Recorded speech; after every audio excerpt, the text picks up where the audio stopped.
जय हिंद दोस्तों. हाय, आपला 30 days ब्लॉगचा date आहे. आजचा ब्लॉग जरा स्पेशल होणार आहे कारण आज आपण चाललो होतो फिरायला चाललो होतो. म्हणजे आम्ही चाललो होतो ब्रह्मगिरी वगैरे. सकाळी तुम्ही पाहू शकता आम्ही ब्रह्मगिरीला पोहोचून त्याचा व्ह्यू किती भारी होतं.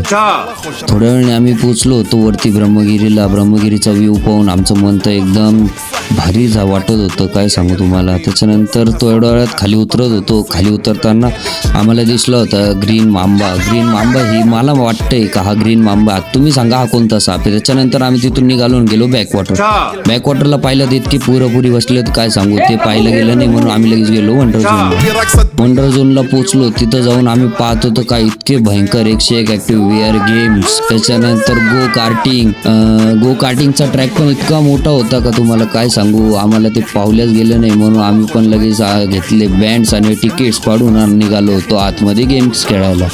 मॅडमने ते आमच्या हातावर बँड्स वगैरे बांधले. मग आम्ही पुढती गेलो आणि पाहत होतो काय बाप रे बाप. ते पाहून तर आमचं हृदय एकदम पाणी झालं होतं कारण इतकं भारी दिसत होतं. आणि भारीच नाही, इतकी मजा येत होती. लगेच आम्ही लागलो 1-2 ऍक्टिव्हिटीज करायला.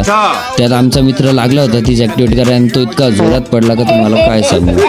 त्याला ते पाहून मग आम्ही लगेच गेलो त्याच्यानंतर दुसरी ऍक्टिव्हिटी करायला. या ऍक्टिव्हिटीमध्ये विषय असं होता नेमकं का आम्हाला वरती चढून जी बॉक्सिंग बॅग आहे तिला जितक्या वेळ होईल तितक्या वेळ आपल्याला धरून ठेवायचं होतं. म्हणून आपण पण लगेच मारलं उडी आणि तिला पकडलं. पण आपल्याकडून काय ते एवढ्या वेळ पकडलं गेले नाही म्हणून हेच पाहून आपला मित्र बी चढलं आणि त्यांनी जशी उडी मारली आणि त्याला पकडलं. तो तर काय 15-20 मिनिटात त्यांनी पकडून ठेवलं कारण तो होता माकड. आजच्या ब्लॉगमध्ये एवढंच. भेटूया उद्या.